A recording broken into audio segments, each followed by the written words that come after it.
नमस्कार, एनटिभी कोहलपुर समाचारमा स्वागत छ। म सदीक्षा शाह। सुरुमा प्रमुख समाचार।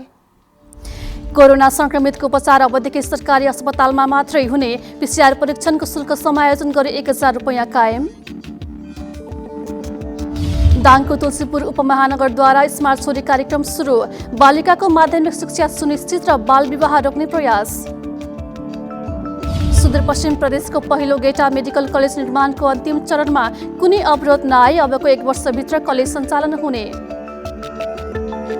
भारतको उत्तराखण्डमा गएको हिम पहिरोका कारण सुरुङमा फँसेका व्यक्तिको उद्धार कार्य जारी। पहिरोमा अझै 177 जना बढी हराइरहेको अनुमान। र कपिलवस्तुमा प्रथम पटक हुन थालेको राष्ट्रिय महिला भलिबल प्रतियोगिताको तयारी भव्य।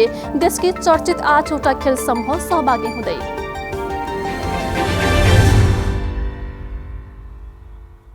समाचार अब विस्तारमा। अबदेखि सरकारी अस्पतालहरूमा मात्रै कोरोना भाइरसका संक्रमितहरूको उपचार हुने भएको छ। यसअघि सरकारले सरकारी अस्पताल तथा मेडिकल कलेज अस्पताललाई कोरोना संक्रमितको उपचारका लागि तोकेको थियो। तोकिएका मेडिकल कलेजहरूमा हिजोसम्म भर्ना भई उपचाररत संक्रमितहरूको अबको 10 दिनसम्मको मात्रै शोध भर्ना उपलब्ध गर्ने निर्णय गरिएको स्वास्थ्य तथा जनसङ्ख्या मन्त्रालयले जनाएको छ। सरकारी प्रयोगशालामा कोरोना पीसीआर परीक्षणको शुल्क समेत समायोजन गरी प्रति परीक्षण 1000 रुपैयाँ कायम गरिएको छ। पछिल्लो 24 घण्टामा नेपालमा कोरोनाबाट थप 5 जनाको मृत्यु भएको छ। यो सँगै नेपालमा कोरोनाबाट मृत्यु हुनेहरूको संख्या 2052 पुगेको मन्त्रालयले जनाएको छ। नेपालमा 81 जना संक्रमित थपिएका छन् भने 111 जना निको भएर घर फर्किएका छन्। नेपालमा संक्रमण मुक्त हुने दर 98.6% पुगेको छ। साथै मन्त्रालयले प्राथमिकता अनुसार खोप कार्यक्रम सफल भएको पनि जनाएको छ। मन्त्रालयका प्रवक्ता डाक्टर जागेश्वर गौतमले प्राथमिकताको निर्धारण अनुसार पहिलो चरणमा 82% खोप लगाएको बताउनुभयो। सरकारले माघ 14 गतेदेखि पहिलो चरणको खोप अभियान शुभारम्भ गरेको थियो। पश्चिम नवलपरासीका विभिन्न स्थानमा भएको परिवार नियोजनको स्थायी बन्द्याकरण शिविरमा सेवा लिने अधिकांश महिला मात्र रहेको पाइएको छ। 24 दिनसम्म चलेको शिविरमा गलत बुझाइ र अन्धविश्वासका कारण स्थायी बन्द्याकरण गराउनेमा 98% बढी महिला मात्र रहेका छन्। पश्चिम नवलपरासीको पालीनन्दन 3 की गीतादेवी हरिजन 3 सन्तानकी आमा हुनुहुन्छ। सन्तानको रहर पूरा भएपछि हरिजन दम्पतिले गाउँमै भ्यासेक्टोमी र मिनिल्याबको शिविर आएको मौका छोपी स्थायी बन्द्याकरण गराउने सोच बनाउनु भयो। तर बन्द्याकरण गराउन उहाँका श्रीमानले नमानेपछि गीतादेवीले आफैले मिनिल्याब गराउन बाध्य हुनुभयो। अब कदन तिनी कराले मनो हमन के मनो घरे रह जला हमर धन कारो कई कि मनो हर से खियावे नि जियावे नि मेहरा मन नाइ जाने हानि कारो करे। बढी सन्तान भएमा आफैले दुःख पाइने बुझेर पनि महिलाहरू बन्द्याकरण गराउन आउने गरेका छन्। तर ग्रामीण भेगमा जनचेतनाको कमीका कारण यौन शक्तिमा कमी आउने, कमजोरी हुने जस्ता गलत बुझाइले पुरुषहरूले स्थायी बन्द्याकरण नगराउने गरेको पालीनन्दन गाउँपालिकाका अध्यक्ष बैजू प्रसाद गुप्ता बताउनुहुन्छ। पुरुषहरू नआउनुको मुख्य कारण के हो भने अब धेरै भारी काम गर्नुपर्ने हुन्छ। उहाँहरूको के सोचाइ हुन्छ, भोलि त्यस्तो अपरेसन गरिहाल्यो भने हामीले अप्ठ्यारो हुने हो, कमजोरी हुन्छ, भोलिका दिनमा कमजोरी हुन्छ, कमजोरी भयो भने हामीले केही काम गर्न सक्दैन। स्थायी बन्द्याकरण गर्दा कमजोरी हुने, यौन शक्तिमा ह्रास आउने जस्ता बुझाइ गलत हुन्। अझ पुरुषको तुलनामा महिलाको बन्द्याकरण जटिल हुने भएकाले पुरुषले नै बन्द्याकरण गराउँदा उपयुक्त हुने स्वास्थ्य कार्यालयका प्रमुख कृष्ण प्रसाद पोखरेल बताउनुहुन्छ। सजिलोको हिसाबले भन्ने हो भने महिला भन्दा पुरुषको धेरै सजिलो छ, सानो छ। महिलाको पुरो पेट खोल्नुपर्छ, त्यो चाहिँ अन्डा आउनेवाला नली चाहिँ त्यसलाई चाहिँ बाँधेर अनि काट्ने काम हो यो मिनिल्याब भनेको। भने पुरुषको चाहिँ सानो जुन स्पर्म जुन चाहिँ भास नलियो छ त्यसलाई काटेर चिटिकको रूपमा काटेपछि हुने खालको सानो अपरेसन हो। तर पुरुषले धेरै बन्द्याकरण गर्नुपर्ने हो, महिलाहरूको ट्रेन्ड त्यस्तो छ। 24 दिनसम्म जिल्लाका 7 स्थानीय तहमा चलेको शिविरमा विगतको वर्षको तुलनामा बन्द्याकरण गराउनेको संख्या बढेको छ। तर बन्द्याकरण गराएका 589 जना मध्ये 9 जना मात्र पुरुष रहेका छन्। विकास अधिकारी, नेपाल टेलिभिजन, लुम्बिनी प्रदेश, पश्चिम नवलपरासी। दाङको तुलसीपुर उपमहानगरपालिकाले बालिकाको माध्यमिक शिक्षा सुनिश्चित गर्न तथा 20 वर्ष नपुग्दै हुने विवाह रोक्न स्मार्ट छोरी कार्यक्रम सञ्चालन गरेको छ। उपमहानगरले नगरभित्रका सबै बालिकाको नाममा जन्मदेखि 20 वर्ष नपुग्दासम्म प्रत्येक महिना 100 रुपैयाँका दरले रकम जम्मा गरिदिन थालेको छ। जन्मेको पहिलो महिना 1200 रुपैयाँ र त्यसपछिका प्रत्येक महिना 100 रुपैयाँ उपमहानगरले बचत गर्ने कार्यक्रम ल्याएको नगर प्रमुख घनश्याम पाण्डेले बताउनुभयो। उपमहानगरभित्र वार्षिक 1200 देखि 1500 छोरीहरू जन्मने आंकलन गरिएको छ। बालिकाको अनिवार्य जन्म दर्ता हुनुपर्ने र जम्मा भएको रकम निकाल्न सम्बन्धित बालिकाले 12 कक्षा पास गरेको र 20 वर्ष पूरा गर्दासम्म विवाह नगरेको हुनुपर्ने नगर प्रमुख पाण्डेको भनाइरहेको छ। खातामा सम्बन्धित बालिकाले पनि रकम जम्मा गर्न सक्नेछन्। कारणवश समय अघि नै बालिकाको मृत्यु भएमा, गम्भीर प्रकृतिको रोग लागेर माध्यमिक तह पूरा गर्न नसकेकोमा वा संरक्षकको मृत्यु भएर आर्थिक कठिनाई भएको खण्डमा त्यति बेलासम्मको पुरै रकम बालिकाले निकाल्न पाउने प्रावधान राखिएको तुलसीपुर उपमहानगरले जनाएको छ। विभिन्न तहका सरकारले महिला तथा बालिकाको सशक्तिकरणका लागि बजेट तथा कार्यक्रम सञ्चालन गर्दै आएका छन्। विगतको तुलनामा लैङ्गिक विभेद न्यूनीकरणको चेतना स्तर पनि बढेको छ। तर महिला तथा बालिकामाथिको यौन हिंसा र बलात्कारमा भने कमी आउन सकेको छैन। आज हामीले यस्ता प्रकारका हिंसा अन्त्यका लागि राज्यको के भूमिका हुनुपर्छ भनेर सोधेका छौँ। हेरौँ आजको आवाजमा।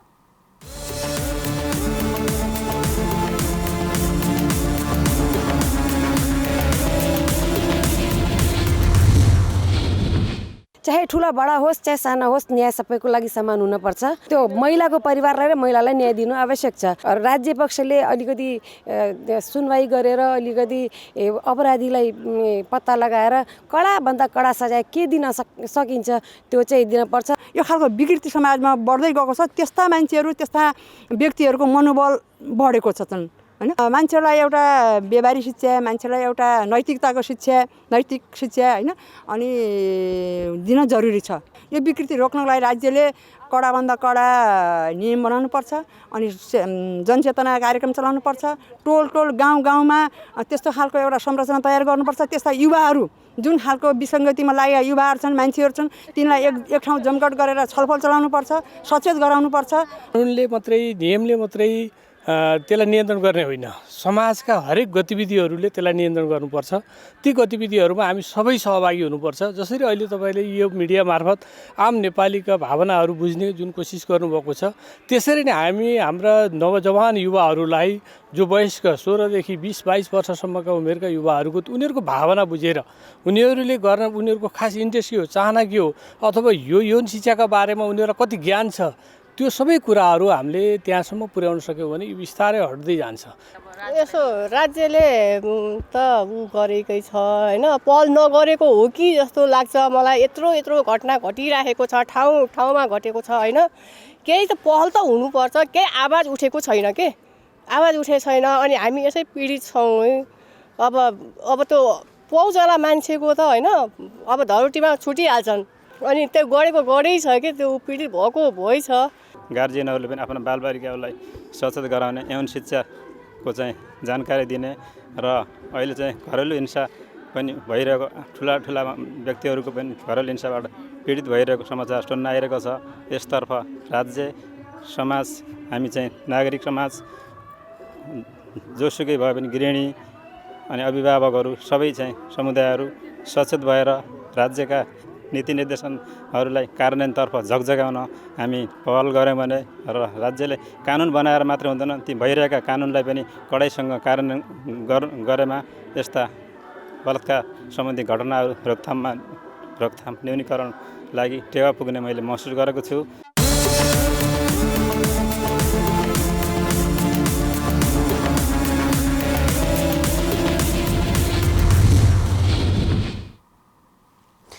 समाचारको क्रम जारी नै छ। अहिलेलाई एक किसिमको विश्राम।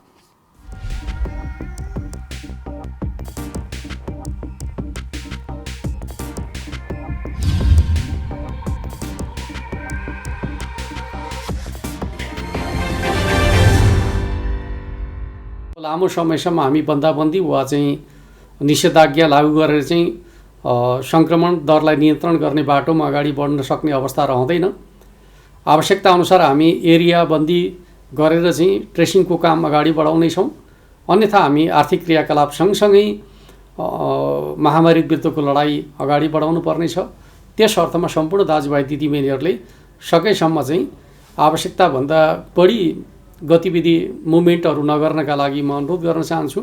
घर बाहिर निक्लनु पर्दाखेरि अनिवार्य रूपमा स्वास्थ्य सुरक्षा मापदण्ड प्रयोग गर्ने, मास्क लगाउने र कुनै पनि वस्तुलाई छोइसकेपछि सार्वजनिक स्थानका वस्तुहरूलाई छोइसकेपछि सेनिटाइज गर्ने वा चाहिँ साबुन पानीले हात धुने जस्ता मापदण्डहरू प्रयोग गर्ने र एक अर्को व्यक्तिबाट चाहिँ निश्चित दूरी बनाएर चाहिँ संवाद गर्ने खालको तरिका प्रयोग गर्यो भने यो महामारी विरुद्ध हामी आफूलाई सुरक्षित गर्न सक्छौँ।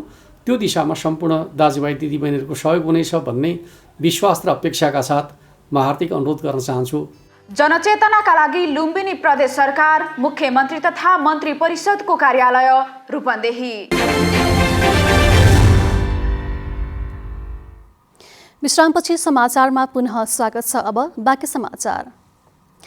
नेपाल कम्युनिस्ट पार्टीका स्थायी समिति सदस्य तथा लुम्बिनी प्रदेशका मुख्यमन्त्री शंकर पोखरेलले प्रधानमन्त्रीलाई असफल बनाउने खेल अन्त्य गर्नका लागि प्रधानमन्त्रीले प्रतिनिधि सभा विघटन गरेर निर्वाचनमा जानु परेको बताउनु भएको छ। आगामी फागुन 1 गते बुटवलमा हुने जनसभाको तयारीका क्रममा प्रचार विभागले गरेको कार्यक्रममा मुख्यमन्त्री पोखरेलले जनमतमा जानु नै लोकतान्त्रिक भएको बताउनुभयो। निर्वाचनबाटै मुलुकका समस्या समाधान हुने उहाँको भनाइरहेको छ। उहाँले बुटवलमा हुने सभा अहिलेसम्मकै ऐतिहासिक र देशलाई नयाँ दिशानिर्देश गर्ने खालको हुने प्रश्न पार्नुभयो। बुटवलको सिद्धेश्वरी माविको खेल मैदानमा हुने सभामा 2 लाख जनता सहभागी हुने पोखरेलले बताउनुभयो। त्यो आदर्शबाट उहाँमा विचलन आएको छ र हिजोका शस्त्र आन्दोलनका योद्धाहरू अब नयाँ सिराबाट सोच्दै हुनुहुन्छ राष्ट्र निर्माणका सन्दर्भमा र कमरेड केपी ओलीको नेतृत्वमा राष्ट्र निर्माणको नयाँ अभियान अगाडि बढ्छ भन्ने कुराको सन्देश पनि हामी बुटवलकै माध्यमबाट दिन खोजिराखेका छौँ र सुदूरपश्चिम प्रदेशको पहिलो गेटा मेडिकल कलेज सञ्चालनको अन्तिम चरणमा पुगेको छ। कुनै अवरोध नआए अबको 1 वर्षभित्र सुदूरपश्चिम प्रदेशमा पहिलो मेडिकल कलेज सञ्चालन हुनेछ। 600 शैय्याको अस्पताल र मेडिकल कलेजका लागि भवन लगायत 27वटा पूर्वाधार संरचनाको निर्माण सकिन लागेको हो।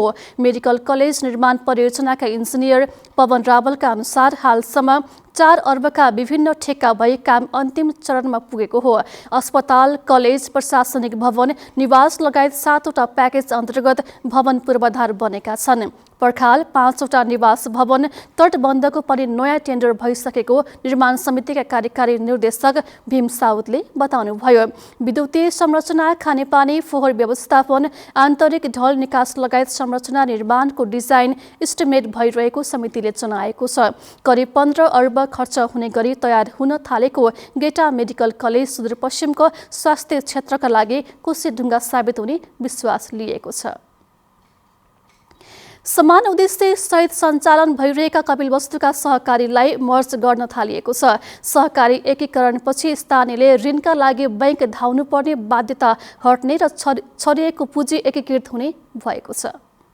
छरिएको पुँजीलाई एकीकृत गरी स्थानीय समुदायलाई आर्थिक रूपमा सबल बनाउने उद्देश्यले 2013 सालमा चितवनको बखान सहकारीबाट नेपालमा सहकारी अभियान सुरु भएको हो। समान उद्देश्य बोकेका कपिलवस्तु लगायत देशभरका झण्डै 35,000 सहकारी संस्था एकीकरणको चरणमा छन्। नेपाल सरकारको पनि एउटै उद्देश्य भएको संस्थाहरूलाई मर्ज गरौँ भन्ने एउटा नीति नियम आएको छ। ट्रस्ट फन्डसँग यो सम्बन्धित भएको कारणले गर्दा र देशको एउटा इकोनोमिक एउटा हामीले नीति अनुसारले पनि स्थानीय सरकारको प्राथमिकतामा कमी हुँदा नियमन र अनुगमन अभावमा सहकारी संस्थाबाट चाहे जति उपलब्धि हासिल हुन सकेका छैनन्।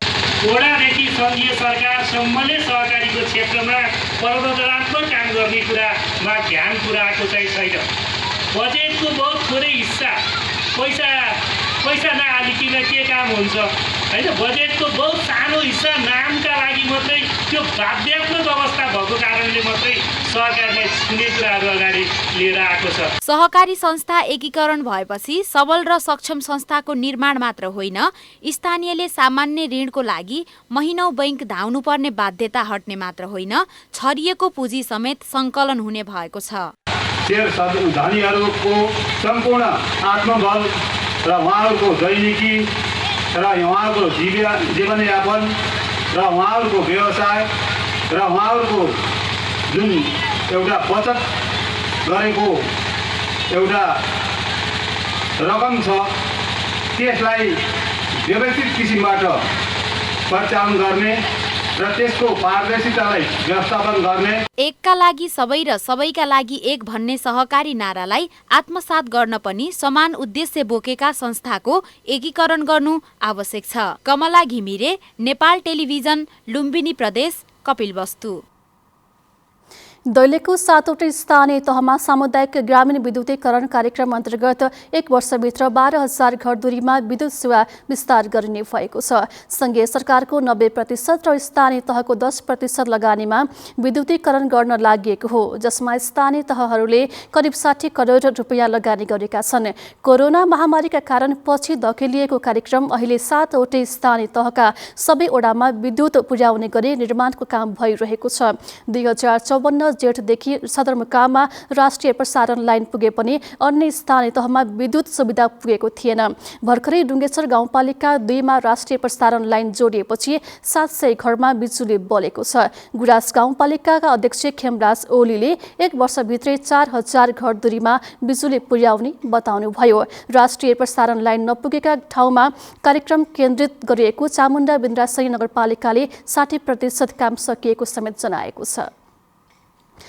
यो वर्षको हिउँदयाम वर्षा र हिमपात गराउँदै बिदा हुने सम्भावना देखिएको छ। हिउँद सुरु भएको 4 महिनासम्म राम्रोसँग वर्षा र हिमपात नभए पनि हिउँद सकिने लाग्दा विगत केही दिन यता बदलीसँगै कतिपय ठाउँमा हल्का वर्षा र हिमपात देखिन थालेको छ। गएको साता देशको सुदूरपश्चिमदेखि पूर्वसम्म नै बदली भएर हल्का वर्षा र हिमाली भेगमा बाक्लो हिमपात भएको थियो। त्यस्तै मौसम दोहोरिँदै झन्डै 1 साता बदलीसँगै हल्का वर्षा र हिमपात हुने भएको छ। अहिले नेपालमा फेरि पश्चिमी वायु सक्रिय बनेको छ, तर यसको प्रणाली त्यति बलियो नभएका कारण भारी वर्षा र सोही आँकडामा हिमपात भने हुने छैन। अबको 1 साता बदली र हल्का वर्षासँगै यस वर्षको हिउँद सकिने तर्खरमा लागेको मौसमविदले बताएका छन्। अहिले बढ्दै गएको तापक्रम फेरि चिसोतिर परिणत हुने भएको छ। न्यूनतम तापक्रममा खासै कमी नआए पनि चिसो महसुस हुने मौसमविदले बताएका छन्। समाचारको क्रम जारी छ, एकैछिनको विश्राम।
तपाईं एनटिभीको होलपुर हेर्दै हुनुहुन्छ। अब बाँकी समाचार।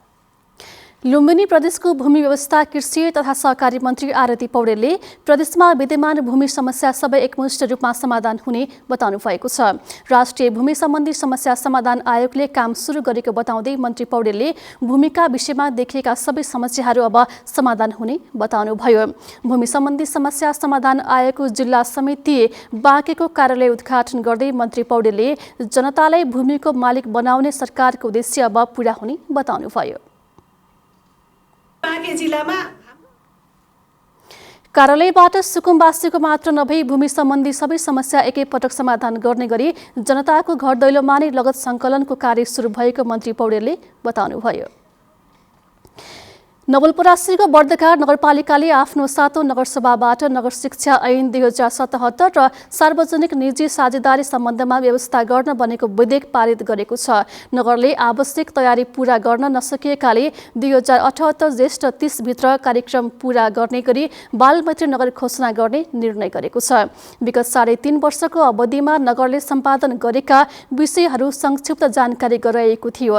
नगर प्रमुख बस्यालले चालु आर्थिक वर्षमा 96 करोड 86,01,570 रुपियाँ बजेट भएकोमा माघ 26 गतेसम्म 28 करोड 93,29,551 रुपियाँ निकास भई कुल 29.87% खर्च भएको जानकारी दिनुभएको छ। अब अन्तर्राष्ट्रिय समाचार।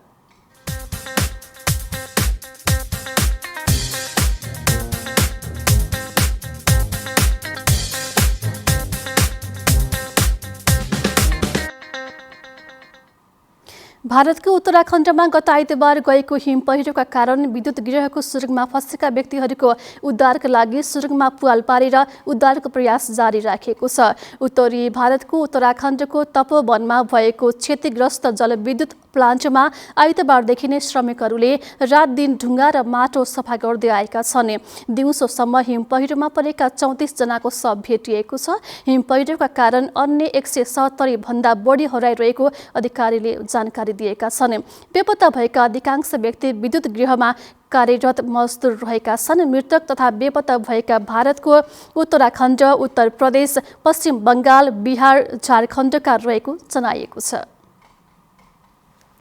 म्यानमारमा गत साता भएको सैन्य कुकको विरोधमा 10,000 मानिसले विरोध जारी राखिएको यस अवस्थामा अमेरिकी राष्ट्रपति जो बाइडेनले कुक गर्ने म्यानमारका सैनिक नेताहरूमाथि प्रतिबन्ध लगाउने एउटा कार्यकारी आदेशमा हस्ताक्षर गर्नुभएको छ। यो कदम सैनिक नेताहरू, उनीहरूका परिवारका सदस्य र सेनासँग सम्बन्ध व्यापार व्यवसायप्रति लक्षित हुने बताइएको छ। अमेरिकामा रहेको $1 अर्ब बराबरको सरकारी कोषमा सेनाको पहुँच रोक्ने कदम चालिँदैछ। अमेरिकी राष्ट्रपति बाइडेनले सेनाले आफ्नो कदम फिर्ता लिन र सुकी सहित जननिर्वाचित नेताहरूलाई रिहा गर्न माग गर्नुभएको छ। गत साता सेनाले सत्ता कब्जा गरे यता त्यसको विरोधमा हजारौं मानिसले प्रदर्शन गर्दै आएका छन्। अब आर्थिक समाचार।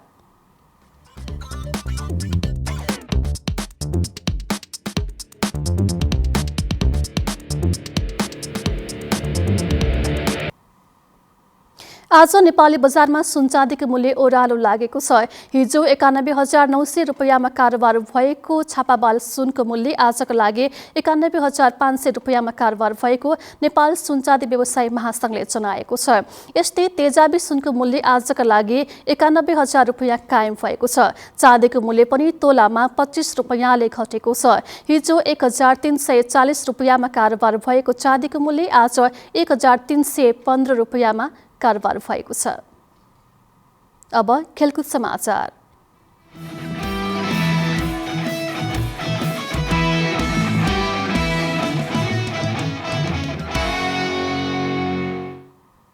कपिलवस्तुमा प्रथम राष्ट्रिय महिला भलिबल प्रतियोगिताको तयारी तीव्र बनाइएको छ। संस्थागत विद्यालयले आयोजना गरेको लुम्बिनी प्रदेशमा पहिलो प्रतियोगिताका लागि विभिन्न तयारी भइरहेको आयोजकले जनाएको छ।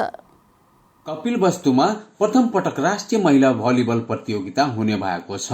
संस्थागत विद्यालयले आयोजना गरेको लुम्बिनी प्रदेशमै पहिलो पटक बालगंगा नगरपालिका वडा नम्बर 2 पिपरा स्थित हिलवर्ट इंग्लिश बोर्डिङ स्कुलको आयोजनामा प्रथम हिलवर्ट राष्ट्रिय महिला भलिबल च्याम्पियन्स 2077 हुन लागेको हो। स्वास्थ्यको लागि खेलकुद, राष्ट्रको लागि खेलकुद, सबैको लागि खेलकुद भन्ने मूल नाराका साथ फागुन 2, 3 र 4 गते प्रतियोगिता हुन लागेको पत्रकार सम्मेलन मार्फत जानकारी गराइएको छ। प्रदेशमै संस्थागत विद्यालयले आयोजना गरेको खेलकुद प्रतियोगिता मध्ये सबैभन्दा धेरै धनराशिको खेलकुद प्रतियोगिता रहेको दावी गरिएको छ। प्रतियोगितामा नेपालमै चर्चित क्लबहरू लगायत देशका चर्चित 8वटा टिम सहितका खेलाड़ीहरू सहभागी हुने आयोजकले जानकारी गराएका छन्। महिला भलिबल खेलाडीको परिचय गर्न र विद्यार्थीहरूलाई उत्प्रेरणा दिने उद्देश्यका साथ यो प्रतियोगिता आयोजना गरिएको हिलबर्ट इङ्ग्लिश बोर्डिङ स्कुलका अध्यक्ष दीपक खनालले बताउनु भएको छ। यो प्रतियोगिताको मुख्य उद्देश्य भनेको महिला भलिबल खेलाडी उत्पादन गर्नु हो र हामीले विद्यालय तहबाटै महिला खेलाडीहरू उत्पादन गर्न सकिन्छ भन्ने एउटा उदाहरण पेश गर्नका निम्ति र हाम्रा साना विद्यार्थी भाइ बहिनीहरूलाई एउटा उत्प्रेरणा दिनका निम्ति यो कार्यक्रम आयोजना गर्दैछौँ। खेलको प्रचार प्रसार, कोट निर्माण तथा अन्य तयारीका कामहरू द्रुत ढंगबाट भइरहेको विद्यालयले जनाएको छ। प्रतियोगितामा विजेताले नगद 1 लाख, उपविजेताले 70,000, तृतीयले 40,000 तथा सान्त्वना स्थान हासिल गर्ने टिमले 20,000 सहित सिल्ड मेडल र प्रमाणपत्र पाउनेछन्। राष्ट्रिय महिला भलिबल प्रतियोगिताबाट लुम्बिनी प्रदेशकै महिला खेलाडीहरूले आफूभित्र लुकेको प्रतिभालाई उजागर गर्नमा महत्वपूर्ण टेवा पुग्ने देखिन्छ। स्थानीय एवं राष्ट्रिय महिला खेलाडीहरूको मनोबल उच्च राख्न र प्रदेशको साथै राष्ट्रको गरिमा बढाउनका निम्ति यस खालका खेलकुद प्रतियोगिता आयोजना हुन जरुरी छ। वासुदेव वर्मा, नेपाल टेलिभिजन, लुम्बिनी प्रदेश, कपिलवस्तु। अब मौसम।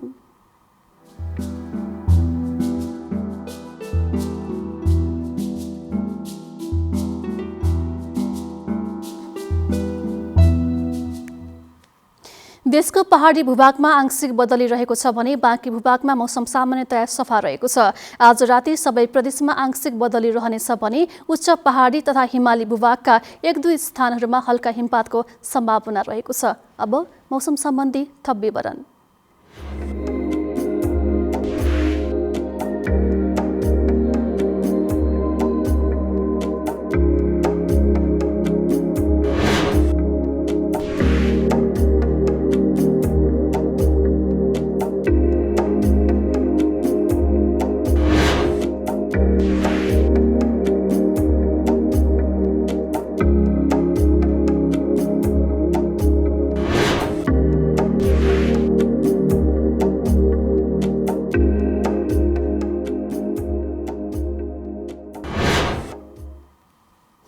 समाचारको अन्त्यमा प्रमुख समाचार पुनः एकपटक। कोरोना संक्रमितको उपचार अवधिकै सरकारी अस्पतालमा मात्रै हुने पीसीआर परीक्षणको शुल्क समायोजन गरी 1,000 रुपैयाँ कायम। दाङको तुलसीपुर उपमहानगरद्वारा स्मार्ट छोरी कार्यक्रम सुरु, बालिकाको माध्यमिक शिक्षा सुनिश्चित र बाल विवाह रोक्ने प्रयास। सुदूरपश्चिम प्रदेशको पहिलो गेटा मेडिकल कलेज निर्माणको अन्तिम चरणमा कुनै अवरोध नआई अबको 1 वर्षभित्र कलेज सञ्चालन हुने। भारतको उत्तराखण्डमा गएको हिम पहिरोका कारण सुरुङमा फँसेका व्यक्तिको उद्धारकारी जारी, पहिरोमा अझ 170 जना बढी हराइरहेको अनुमान। र कपिलवस्तुमा प्रथम पटक हुन थालेको राष्ट्रिय महिला भलिबल प्रतियोगिताको तयारी भव्य, देशकै चर्चित 8वटा खेल समूह सहभागी हुँदै। हस्त अहिलेलाई समाचारको सिलसिला यति नै। बिदा दिनुहोस्। नमस्कार।